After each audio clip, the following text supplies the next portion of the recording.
there, planner friends. This is Kathleen with Apricot Tree Planning. I wanted to show you guys the cutest kit.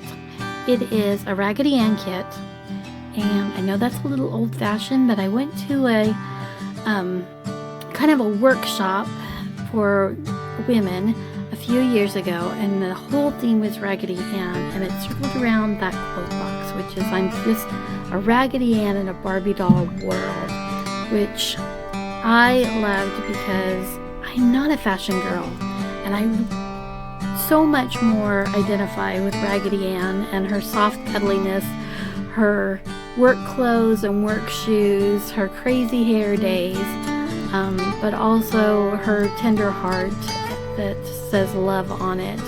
And so this kit just makes me smile.